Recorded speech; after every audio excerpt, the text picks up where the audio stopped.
Welcome to We Mean Business. I'm Steve Dorfman. So first I've got to talk about the elephant in the room, which is really more of a kitty cat. It's this little hairy thing above my lip, which maybe you can see if you have HD at home. If you want to find out why I'm growing this mustache this month, visit mobro.co/Steve Dorfman. Now on to today's show. Imagine waking up in the morning to find out that you made $5,000 in the last 24 hours.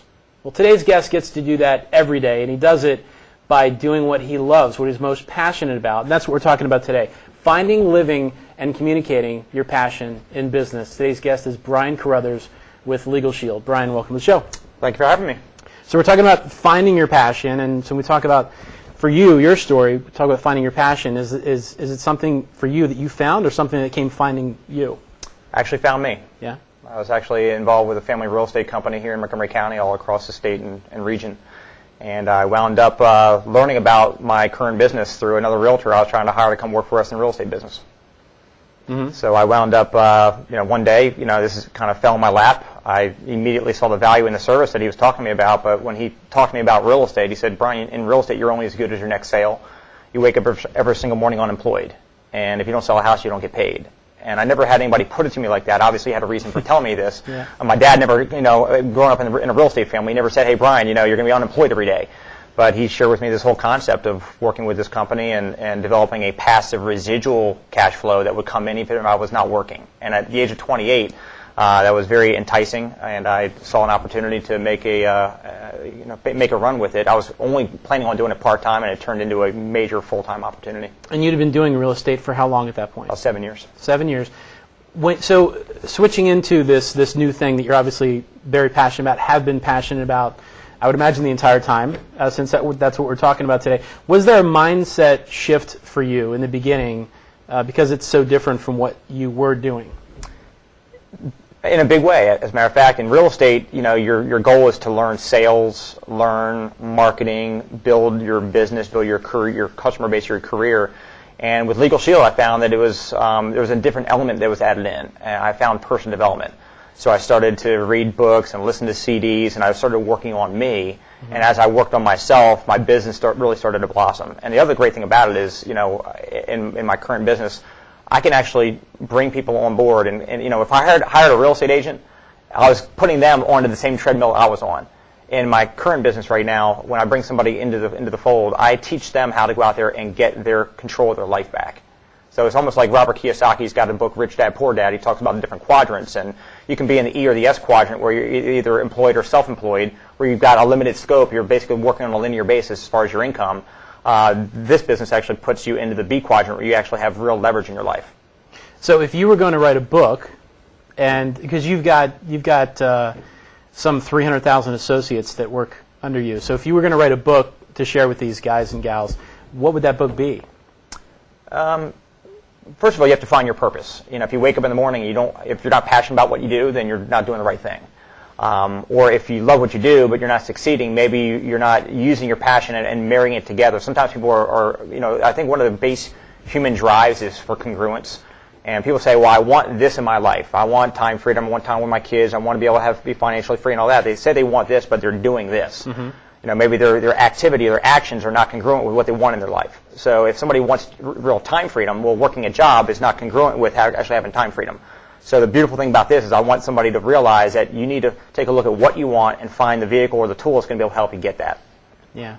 Well, so what's the first step for somebody in finding their passion? Because I think that it kind of scares some folks. We actually had Dan Pink on the show. He's a best-selling author, and he writes about the changing world of work and the intrinsic motivators that we all have at work. And I recently heard him being interviewed for something, and he said that whenever somebody asks him what his passion or what his purpose is, he kind of freezes up.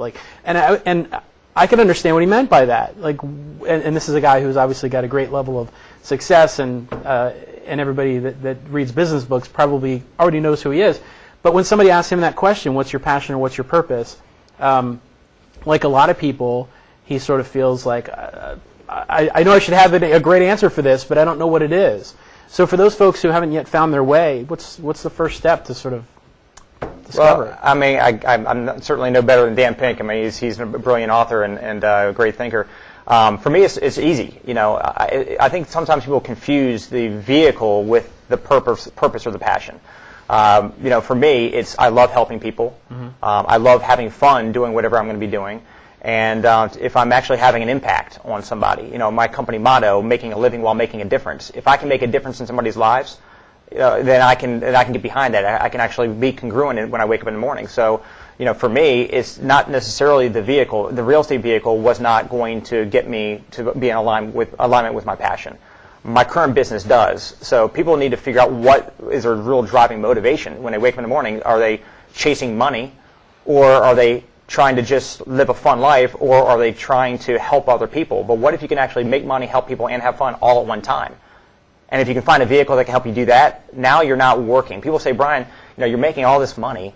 You've banked all this money. You've invested it well. You don't need to work anymore. Why do you keep working? I'm like, well, if people retire because they don't want to do what they do anymore. They're tired of doing what they're doing. They want to have a better lifestyle. Mm-hmm. I live the dream lifestyle right now. So for me to retire and stop doing what I'm doing, what else would I do? Where else would I go out and have fun and help people and still make money while I'm doing it? So it's just... Yeah. And that's what we're talking about, is living your passion, right? So we're talking about finding it, living it, and communicating it. So let's move on to the living part. Do you think that too often we blur our personal and our professional lives together? And if we're living our passion, is that okay to do? Do you not advise that? I mean, how's it played out for you? For me, I do that intentionally. My business and my personal life kind of is intertwined. Mm-hmm. Because I don't have to put my work down to come home and relax and decompress and have some enjoyment. If you don't like what you do, then there is that divide. For me, because I love what I do, I don't have to worry about that. And I think that sometimes if people can find a way to get the passion that they have to go outside of their career to find, they're passionate about, they go chase the dream of a football team.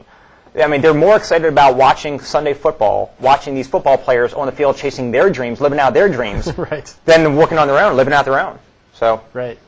I can't help but think of, I sat down on a Monday morning, I sat down with a brand new client, and there were two of them there, and a VP and a regional marketing guy. And I just had to laugh because they said they started talking about the games the day before, and I said, I'm not really big into sports, so I don't even know if the Redskins won yesterday. I'm a little embarrassed and ashamed to say. Me either, though. Okay, so I said this to them, and they went totally blank. They looked at me like as if to say, and they did say, so what do you do in your free time? What do you do for fun?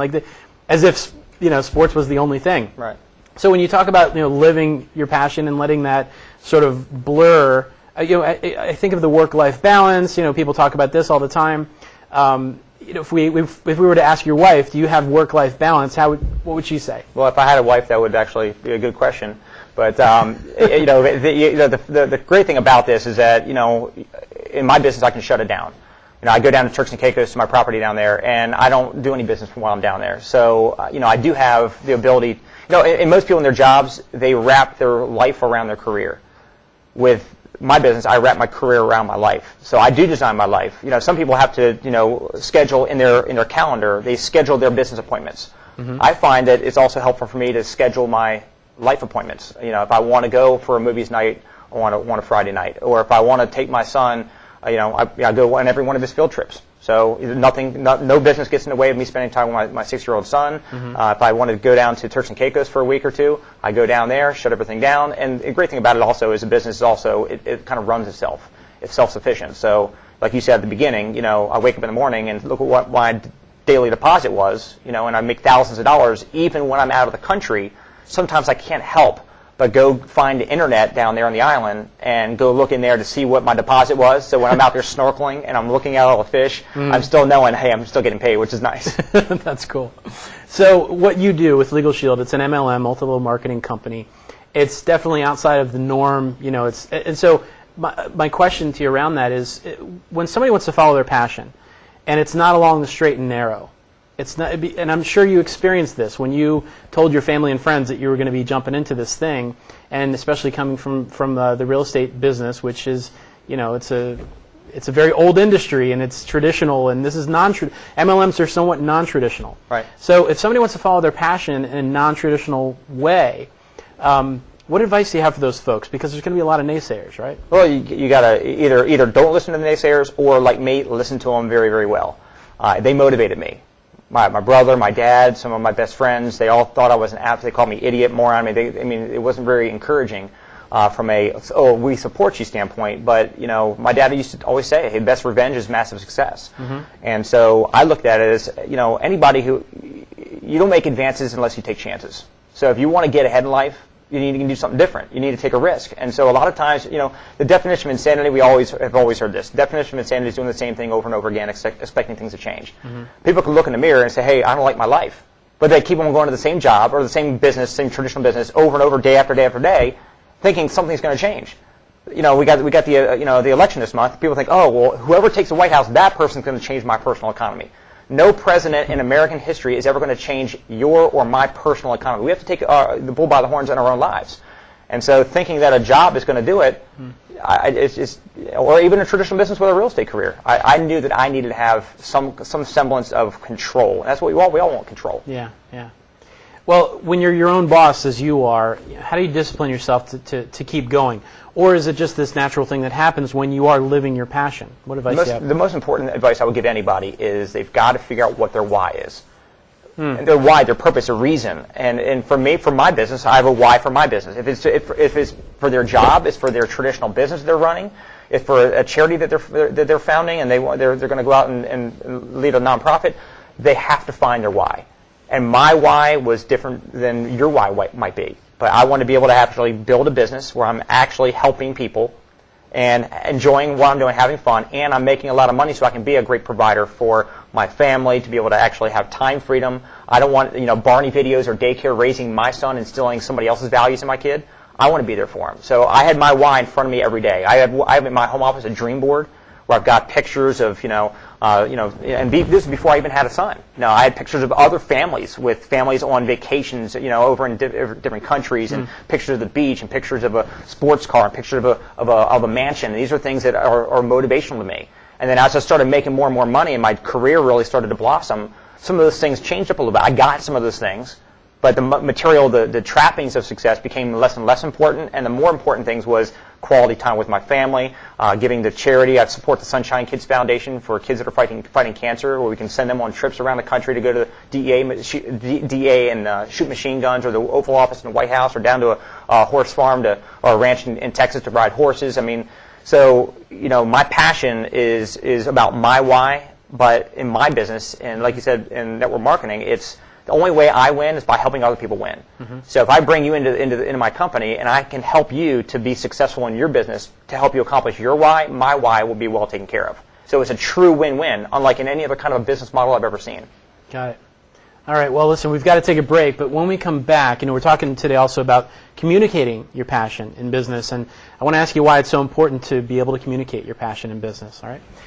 You're watching We Mean Business. We're here with Brian Carruthers of LegalShield. We'll be back in seconds. Right now, over 13 million people are affected by famine, war, and drought in the Horn of Africa. But saving these lives doesn't take a lot. It just takes a lot of us. So I'm forwarding these facts to every shaman, tuk-tuk driver, Sherpa, Kurdistan tea house owner, iguana butcher, and Ozark squirrel chef I've ever met. Text GIVE to 777-444 to donate $10 and forward the facts.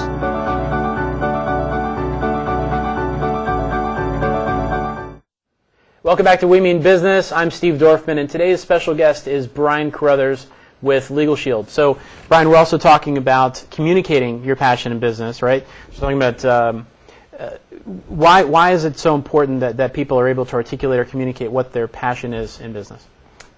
In my business in particular, from a customer-facing standpoint, I don't need to necessarily communicate my passion for why I'm doing the business. More so, I would actually convey why I'm passionate about the actual product, or in our case, our service. For example, and not to go into detail, but what our service does, it gives people access to the legal system that we've been priced out of our entire lives. The justice system in America is an exclusive country club that we've all been priced out of. So I get passionate knowing that people, if you don't know your rights, if you can't defend your rights, you might as well not have any rights. And so, at $200-300 an hour, attorneys are too expensive to call one unless you're getting ready to go to jail, getting ready to lose everything. You're typically conditioned and programmed your whole life not to call an attorney. So I get passionate. You probably can feel it right now. I get passionate knowing that when I talk to, whether it be a company to offer this as an employee benefit or an individual, I know that I'm actually doing them the greatest service. Who wins first? That customer, the new LegalShield member, wins first, and my paycheck that contributes to my why or my goals in my business is secondary. And I believe that in any business, if you want to really succeed in that business, you need to get passionate about what you do, believe in what you're offering, whether it be offering services as a realtor to sell a home to somebody or help them buy a home, or whether you're selling them a computer, whatever the case is, if you're passionate about it. And see, a lot of times people can't find passion because maybe it's hard to find passion in that particular thing. And again, that's why they're probably in the wrong career. But I am passionate about what I do. From a business building standpoint, I believe that I have to be really passionate because, like in real estate, as a broker, you need to attract agents to come work for that particular real estate company. And my business, I have to attract people to want to get involved in a business that is probably foreign to them. Like you said, multi-level has got a stigma over the years that people think, oh, well, that's not even a good business model. It's not even legitimate in some people's minds. So I've got to be very passionate about what I do to get. And I've had multi-millionaire business owners that went from saying, oh, get away from me with that. And then after they see what I share with them, they're like, this is amazing, I'm on board. One of my mentors in my company, he was a billionaire. I mean, he owned 35 companies. This is the only company he'd ever been a part of that he didn't start and own himself. So when people really see what it is and they're attracted to the passion, which is going to open up their mind, and now they can actually see the information. And that leads me to the next question. When you're that passionate about something, we've all seen people that kind of take it too far, or they kind of go overboard with it. They end up alienating others, right? So how do you sort of? It's tough to say. How do you sort of pull back the reins and prevent yourself from being too passionate? Can you be too passionate? You can. Yeah. Well, I call it a relaxed intensity. Some people are intense. A relaxed intensity. Okay. You can be intense and drive people away. You can have a relaxed intensity. In my training, when I talk to my team, I say, hey, look, you can be either hunters or fishermen. If you're hunting, you're out there chasing people down with a gun, they're going to run the other direction. But if you're a fisherman, you just throw the lure out there, and then you reel it back in, and you bring people to you. And I'm in a people attraction business. If somebody looks at me and say, hey, I don't want to be like that guy. I don't want to do what he does. I don't want to act like he acts. Then, they're not going to want to be a part of it. So you have to have a relaxed intensity. At the risk of sounding a little cliche, how does somebody stay passionate in a down economy? It's interesting because over the last 4 or 5 years, when we've been in the biggest recession of our lifetimes, I don't know if we have any viewers that are actually were around since the Great Depression or not, but maybe a few. The reality is that you probably heard this. Sir John Templeton, Warren Buffett, some of the greatest investors of all time. They say the best opportunities are found when the blood's running in the streets. And that's a kind of a weird way to look at it. But the times that we've been in over the last 4 or 5 years since the whole financial crisis and meltdown have presented opportunities. And it's all about mindset. And that's why I believe so much in personal development. Read Think and Grow Rich by Napoleon Hill, and Magic of Thinking Big by, I don't even know the author. But anyway, my point being is that I look for opportunities. And in a great economy, when everything's booming, you can get fooled into thinking that you found the right opportunity. When things go south, that's when you actually truly see the gems. Everything melts away, and you see the gems in the stream. So I think right now it's a time where people can either, number one, choose to tuck their tail and hope that the government's going to take care of them, or number two, they can say, hey, look, it's time for me to actually take a risk. People talking about investing in real estate right now. Well, it's a great time. We just went through a catastrophic real estate downturn. But now it's bottoming out, and now opportunities are availing themselves. Right now in business, the greatest success stories in American history were founded and started up in downtimes. Whether it be Apple or whether it be Microsoft, these companies that come to life. This is the time to be doing something outside of the box for anybody out there. Yeah. So when we talk about the whole work-life balance thing, but keeping yourself passionate about what you're doing, but having some balance outside of work, so that passion isn't just sort of robbing you of your free time. Sure. Because there are those that are just, they look back, right, at retirement age, quote, and they say, maybe I was too passionate about what I was doing.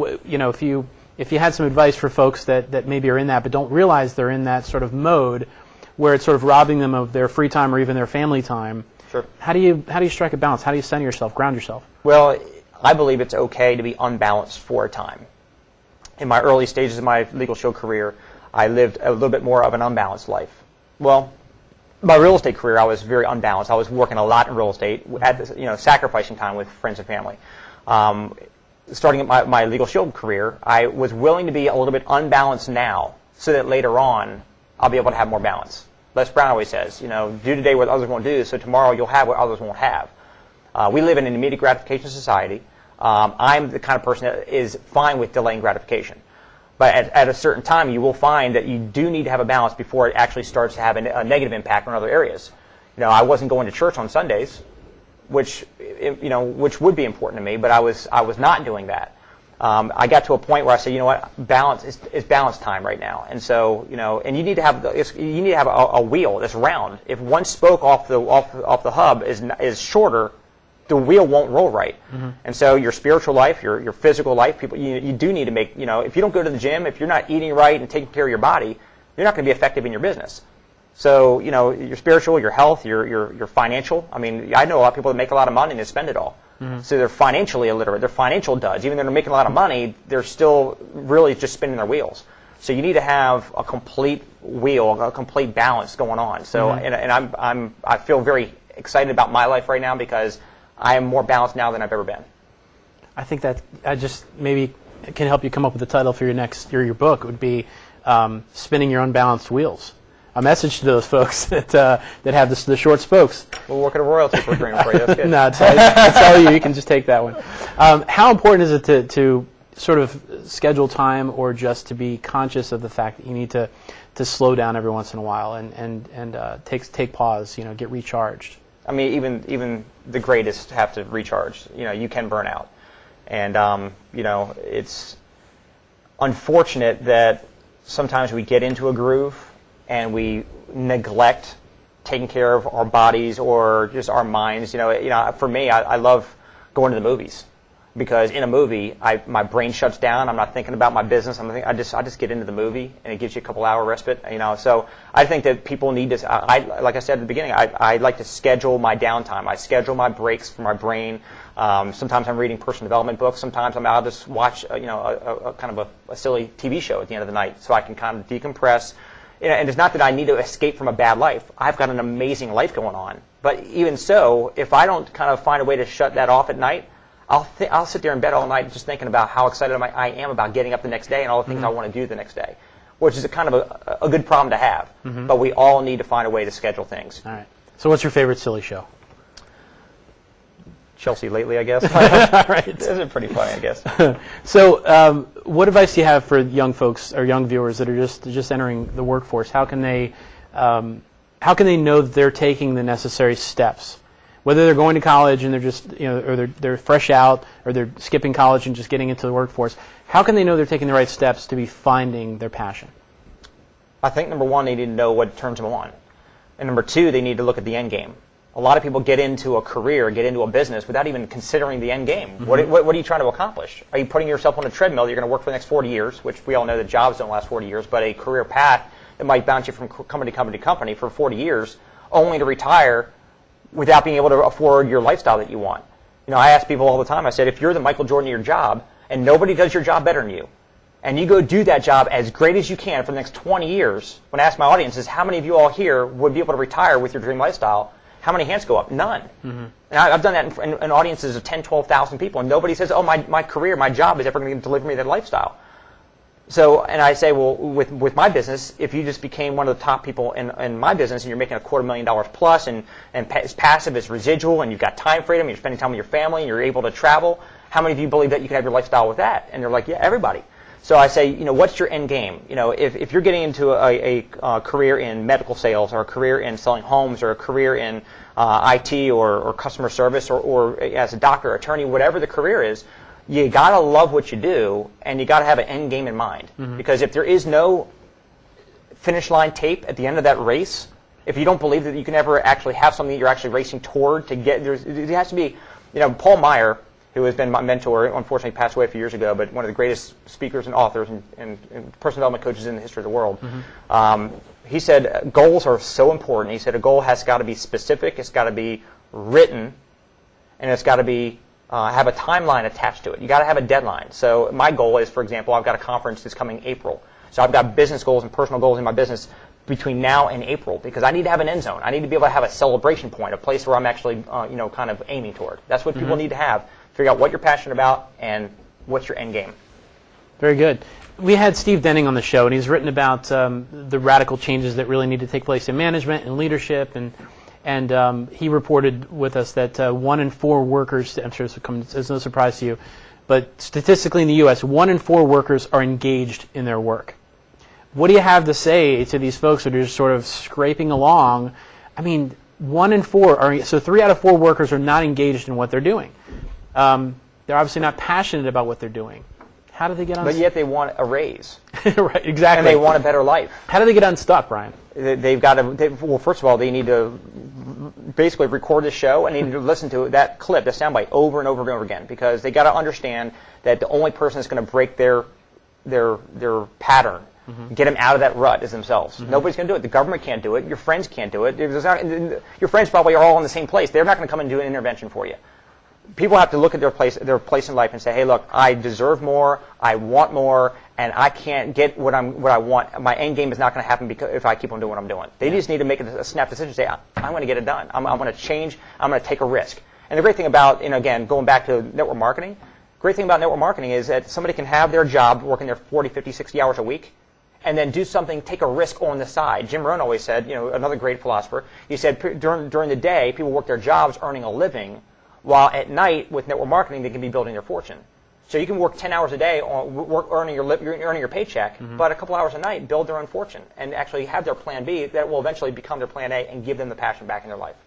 We've got just about a minute or so left, and the average tenure today for Gen Y is 18 to 24 months. Okay, are these folks? They're obviously having trouble finding their passion if they can only stick at a job for a year and a half, maybe 2 years is the average for Gen Y.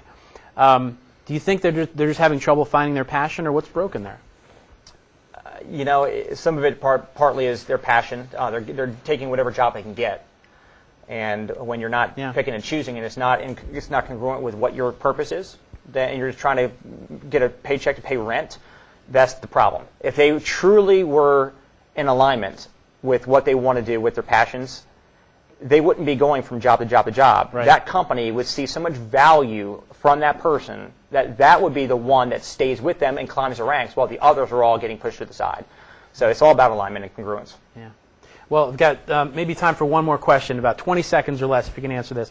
If somebody's their passions are kind of all over the place, and it's just like on from one shiny thing to the next, but maybe there's 2 or 3 businesses, none of which are related to one another, but they're just as passionate about one as they are the other 1 or 2. Do they need to focus on the one? You chase more than one rabbit, you don't catch any of them. You got to pick one rabbit and go get it. All right. Great advice. Thanks, Brian. Absolutely. All right. To learn more about Brian Carruthers and LegalShield, you can visit wemeanbiz.tv. This is Steve Dorfman signing off, and we look forward to seeing you next time on We Mean Business.